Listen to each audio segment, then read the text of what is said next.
Jadi perbandingan pasti menurut gue itu hal yang wajar, manusiawi gitu loh.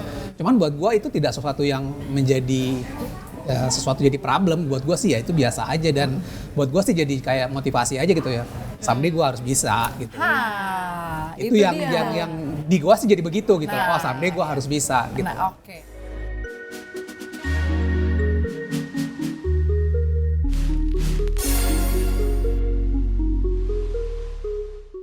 Hari ini agak sedikit spesial ya, karena kita nggak di studio. Di mana kita?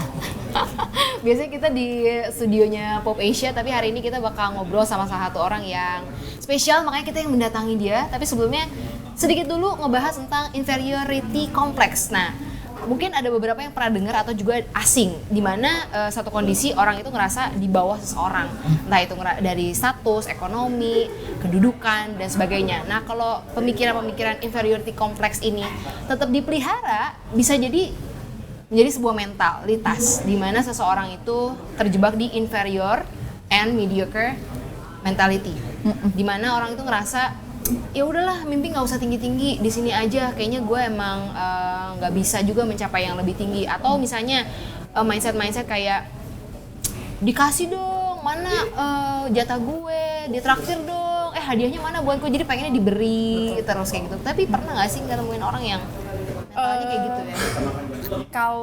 Kalau di kulik kayaknya banyak gitu. Tapi akhirnya itu tuh orang-orang yang akhirnya ketemu sama aku kayak gitu, akhirnya kayak ke-filter sendiri gitu. Karena kan along the way akhirnya nggak ada di satu goals yang sama misalnya gitu. Kayak punya di spirit atau semangat yang sama bahwa pengen sama-sama maju, pengen sama-sama berkembang, bertumbuh gitu. Karena kan orang-orang yang punya kompleksitas kayak gitu biasanya gini, ya realistis dong, mimpi boleh tapi tetap harus realistis gitu. Padahal kadang-kadang kita tuh terjebak sama hal-hal yang katanya realistis gitu ya, karena sebenarnya lo mungkin malas aja kali. Nah iya, gitu. Lo emang malas aja kali. Bener-bener gitu. Karena banyak alasan, intinya banyak alasan. Bener-bener, karena aku juga ngerasain sendiri, datang dari daerah, maksudnya dari Bandung gitu ya, dengan referensi ya mama seorang guru, membuat menjadi ya udah kalau mimpinya ya jadi guru les aja, misalnya nggak usah lah mimpi ke Jakarta, atau misalnya punya cita-cita yang lebih tinggi gitu. Mungkin bukan karena jahat, tapi memang nggak ada di referensi kehidupannya. Dan kalau misalnya ngeliat ada saudara-saudara yang lebih kaya gitu ya, lebih maju, emang orang kaya tuh gini. Nah jadi tapi in a negative way, dan lebih kayak menjudge bahwa orang kaya tuh gini. Kayak ada social privilege-nya. Iya, dan menaruh diri, padahal kan aku suka bilang, lah buat beberapa orang, kita nih posisi yang lebih baik loh, kenapa kita harus selalu ngelihat yang di atas. Menariknya, hari ini kita bakal langsung ngobrol sama yang kayaknya bakal bawa inspirasi banget nih, Bang Adrian Syarkawi. Enggak lah, bawa inspirasi, jangan bikin beban. Sebagai CEO dari Mari ya, yang pokoknya kalau misalnya pernah denger radio-radio nih kayak Jack, Gen, Hot, Mustang, ini ambil ngeliat tuh gitu ya. Contekannya ada 6 radio, ini semua di bawahnya. Bang Adri adalah pemimpinnya. Thank you so much, Bang. Sama-sama, terima kasih. Pernah dengar nggak sih? Nggak pernah, makanya sekarang banyak banget bahasa istilah yang berbeda ya. Maksudnya ada toxic lah, apalah segala macam. Apa tuh inferior complex? Inferiority complex. Itu aja buat gua agak nggak familiar gitu ya. Tapi begitu dijelaskan ya jadi ngerti, oh itu gitu. Mungkin dulu bahasanya bukan itu gitu loh. Kayaknya kita beda generasi ya. Dulu mungkin bahasanya mental babu ya. Agak sedikit kasar tapi Bang, dulu pernah nggak ngalamin kayak gini? Atau mungkin cerita ada orang-orang di lingkungan yang akhirnya kayak gitu, atau punya teman-teman yang juga kayak gitu? Iya.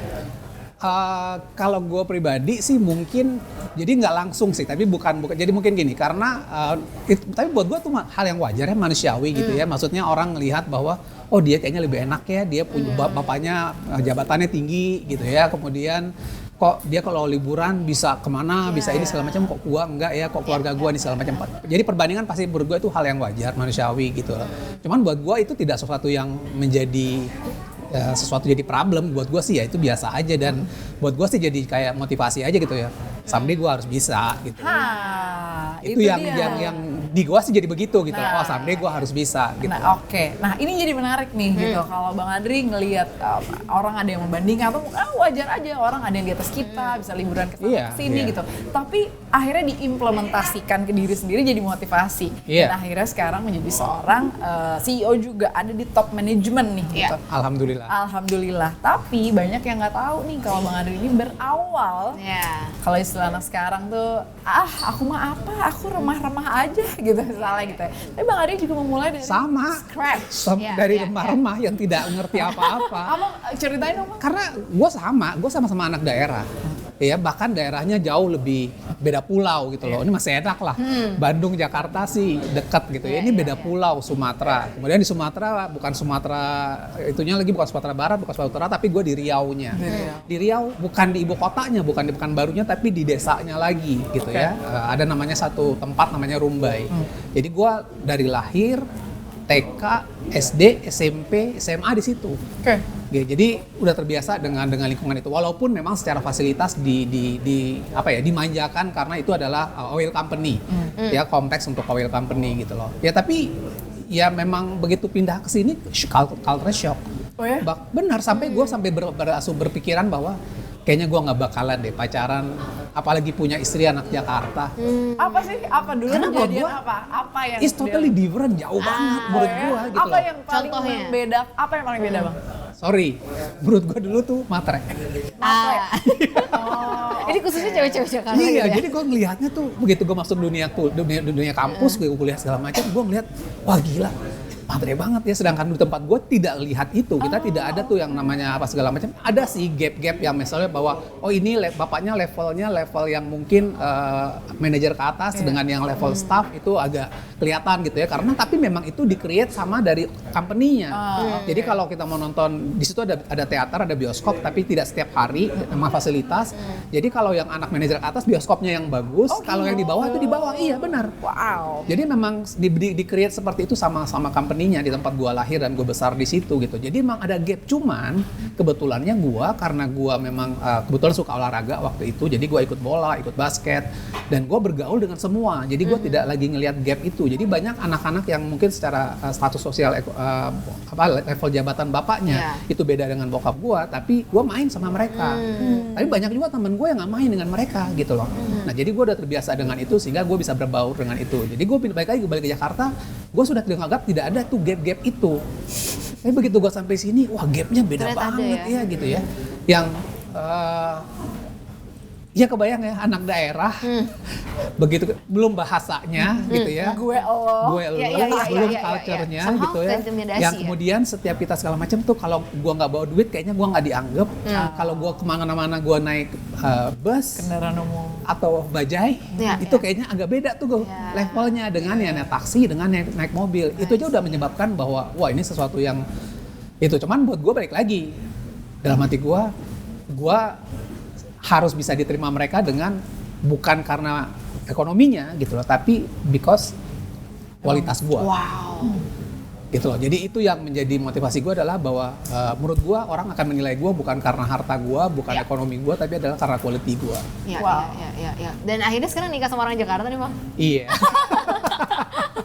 Menaklukkan Jakarta.